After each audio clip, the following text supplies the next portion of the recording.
สวัสดีครับพี่น้องเบิร์ดสุภูสกุลเนาะพี่น้องเนาะสังว่ามื้อนี้บ่ยอดจะพามาเบิ่งความแตกต่างเนาะถนนฟุตบาทเนาะฟุตบาทถนนอยู่ทางฝั่งสปปลาวกับประเทศไทยพี่น้องซ้ายมือเนาะจะเป็นฟุตบาทถนนอยู่ทางฝั่งประเทศไทยเนาะส่วนขวามือจะเป็นฟุตบาทถนนของทางฝั่งสปปลาวเนาะซึ่งว่าคลิปนี้บ่ยอดก็ได้เลื่อนเห็นฟานเฟซเนาะทางขวามือนี้ส่วนซ้ายมือบ่ยอดก็ได้ถ่ายอยู่ที่แมนชั่นเตาปูนเนาะ พี่สองอยู่แถวบางซื่อเนาะบอยศได้ไปถ่ายในมือนั้นนะทางซ้ายมือนี่คือบอยศเดินถ่ายด้วยตัวบอยศเองเลยพี่น้องจะไม่มีรถเนาะไม่มีรถจอดบนถนนแน่นอนนี่คือสิ่งที่บอยศได้ถ่ายมันนั้นเห็นบ่พี่น้องรถเนาะก็จะวิ่งตามถนน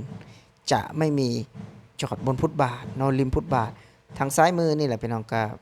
บอยศได้ไปถ่ายโดยตัวบอยศเองนะพี่น้องเนาะซึ่งว่าสะอาดมากเนาะอยู่บนฟุตบาทจะไม่มีรถเนาะที่จอดแบบว่าเป็นเหมือนพื้นที่สวนบุคคลเนาะจะไม่มีคือจังประยอดก็ได้เห็นพี่น้องได้เห็นแบบว่าความมักง่ายเนาะความมักง่ายของคนเราขึ้นไปจอดอยู่บนฟุตบาทเนาะซึ่งฟุตบาทนี่พี่น้องนะเห็นปะในประเทศไทยเนี่ยคือจะมีเจ้าหน้าที่เนาะทำความสะอาดตามท้องถนนบนฟุตบาทอยู่แล้วเนาะถ้าเอารถขึ้นมาจอดเนาะจะโดนเจ้าหน้าที่ปรับทันทีเนาะดำเนินคดีทันทีเพราะว่าพื้นที่ตรงนี้คือเอาไว้สำหรับคนย่างหรือว่าคนเดินนั่นเองพี่น้องจะไม่มีไปจอดเห็นป่ะพี่น้องดังภาพขวามือแน่นอนคือทางฝั่งประเทศไทยเขาจะเข้มงวดในเรื่องนี้เนาะถ้ารถเนาะวิ่งก็ตามถนนจอดชั่วคราวก็คือจอดตามข้างถนนเนาะพี่น้องเนาะจะมีมองให้จอดได้แล้วจะไม่สามารถขึ้นมาจอดบนฟุตบาทคนเดินเนาะคือจังประเทศไทยเฮ็ดอย่างกับเฮ็ดชัดเจนเนาะพี่น้องเนาะเฮ็ดชัดเจนพื้นที่สำหรับคนเดินเนาะก็คือคนเดินอย่างเดียวเนาะพื้นที่สำหรับรถวิ่งเนาะก็คือรถวิ่งอย่างเดียวเนาะพื้นที่ทางด่วนเนาะสำหรับรถใหญ่เนาะหรือว่ารถที่4 ล้อขึ้นเนาะสามารถวิ่งได้ก็คือจะวิ่งได้รถมอไซค์ขึ้นไม่ได้เนาะมันก็เป็นเพิ่นว่ากฎเพิ่นน่ะวางออกชัดเจนเป็นอย่างทั้งด่วนเนาะสำหรับคนเดินเนาะเห็นความสะอาดเนาะเห็นถึงความแตกต่างจะไม่ให้คนเข้ามาเอารถมาจอดแน่นอนพี่น้องถ้าเห็นเนาะถ้าตำรวจเห็นเจ้าหน้าที่เห็นจะโดนปรับเนาะ แล้วก็ตักเตือนทัศนคติเนาะในการที่มาอยู่ประเทศไทยแล้วไม่เคารพกฎหมายไทยโดนแน่นอนพี่น้องกฎหมายไทยคือศักดิ์สิทธิ์แห่งถ้าหากว่าเปรียบเทียบใส่คือบ้านบ่ยอดนะพี่น้องเนาะค่อนข้างที่จะศักดิ์สิทธิ์แห่งมากๆเนาะคือบ้านบ่ยอดนี่จอดไปเลยพี่น้องเนาะจอดผู้ใดท่านจอดตามฟุตบาทก็จอดไปเพราะว่าถ้าเหตุลักษณะนั้นเนาะหนึ่งแน่นอนแหละพี่น้องมันก็จะส่งผลกระทบเนาะให้กับ คนเฮานี่แหละเนาะการสัญจรพี่น้องเฮานี่แหละกันพี่น้องประชาชนเฮานี่สัญจรนี่สัญจรลำบากพี่น้องเดินแบบว่าเวลาเฮาสิย่างตามฟุตบาทเฮาก็ได้ลงย่างตามถนนได้หมู่จอดรถไว้แล้วพี่น้องเข้าใจบ่หมู่จอดรถไว้ตามฟุตบาทแล้วนะมันก็หลายๆอย่างแต่เป็นหยังคือคนลาวคือแบบว่ายังจอดรถตามฟุตบาทเนาะหนึ่งอาจจะเว้าเรื่องกฎหมายเนาะอาจจะยังบ่ศักดิ์สิทธิ์พอที่จะ ปรับเนาะหรือว่าปรับใหม่ดำเนินคดีคนที่แบบกระทำผิดนั่นแหละพี่น้องแต่พอเรามาเบิ่งประเทศไทยเนาะมันบ่ได้มีได้ที่จะมาจอดเพราะว่าเพิ่นรู้ได้ว่าการทำแบบนี้ผิดนะกฎหมายมันเข้าถึงพี่น้องการทำอย่างนี้ผิดคุณควรหยุดนะคุณไม่ควรทำนะนี่คือมันจะแยกชัดเจนเนาะหรือว่ากฎหมายที่เข้ามาควบคุมคือชัดเจนแต่นี่มาจอดตามฟุตบาทเนาะถนนแบบนี้คือผมงงมากเนาะว่าทำได้ยังไงเนาะไม่มีเจ้าหน้าที่เนาะไม่มีคนควบคุมหรือว่ากฎหมายไม่ศักดิ์สิทธิ์พอเนาะอันนี้บ่ยอดก็บ่ฮู้เนาะแต่ว่าสิ่งที่บ่ยอดเห็นในมื้อนี้ก็คือแบบว่าสงสารเนาะสงสารคือสงสารตัวเองแหละพี่น้องถ้าหากว่ามีโอกาสได้ไปย่างอยู่ในเวียงจันทน์หรือว่าไปย่างอยู่สถานที่ที่ค คนจอดรถแบบบ่ฮู้กาลเทศะแบบนี้มันก็ค่อนข้างที่จะลำบากเนาะลำบากคนที่เดินสัญจรไปมานะพี่น้อง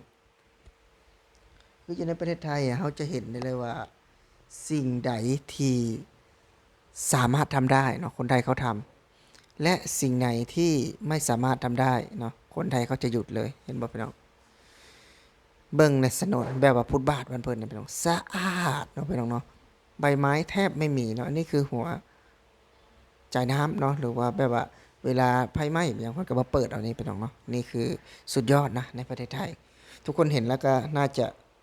พูดเป็นเสียงเดียวกันกับบ่ยอดเลยว่าสุดยอดเนาะอยู่ในประเทศไทยคือจะเน้นสร้างเน้นพัฒนาจริงๆนะพี่น้องเนาะก็ถือว่าเป็นอีกหนึ่งเรื่องราวที่บ่ยอดได้เห็นได้สัมผัสเนาะแล้วก็อดใจบ่ได้ที่จะมาถ่ายทอดหรือมารีวิวให้พี่น้องได้เบิ่งได้รับชมกันนี่ก็เป็นอีกหนึ่งตัวอย่างพี่น้องหนึ่งเคสเนาะที่ได้สัมผัสอยู่ในประเทศไทยสำหรับวันนี้น้องบ่ยอดสิขอลาพี่และน้องไปก่อนเนาะแล้วปิดท้ายโดยเสียงที่บ่ยอดได้ถ่ายให้มื้อนั้นสวัสดีครับ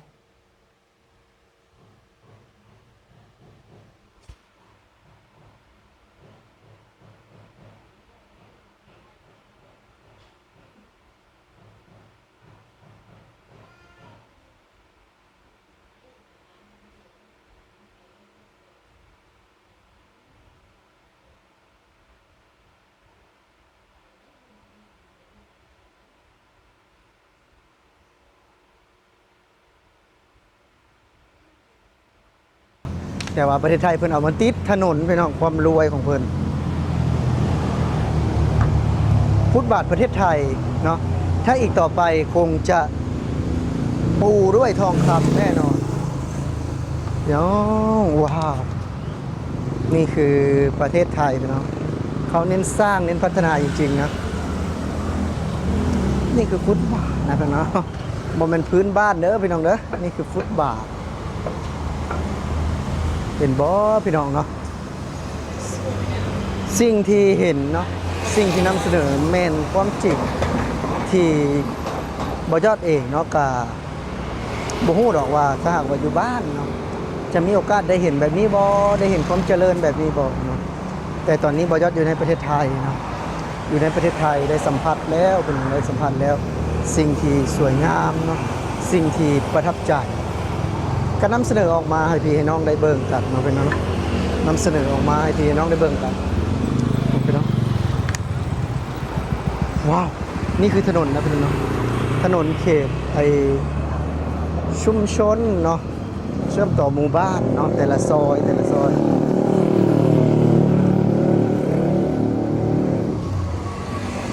และสิ่งที่สำคัญนะนี่ไม่ใช่พื้นบ้านนะพี่น้องนี่คือไอ้นั่นเลยพี่น้องเลย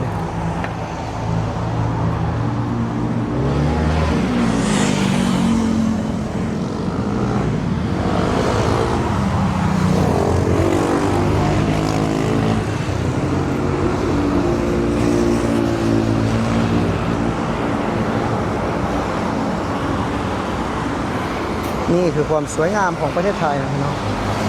อ๋อสุดยอดพี่น้องสุดยอดเนาะ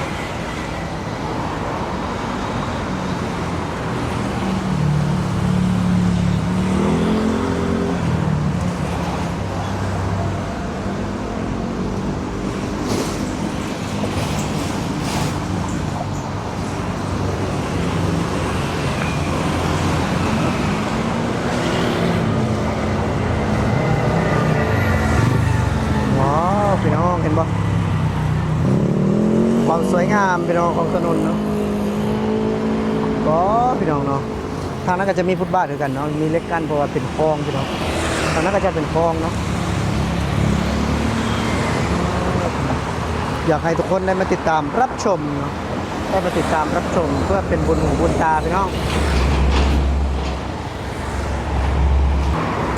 เพื่อได้มาเห็นบุญหูบุญตาเนาะให้พี่น้องได้มาชมนะพี่น้องเนาะนี่คือความสวยงามนี่คือความสุดยอดของประเทศไทยนะครับแต่สำหรับคลิปนี้เนาะบอยอดกับสีขอลาพี่และน้องไปก่อนพี่น้องสวัสดีครับ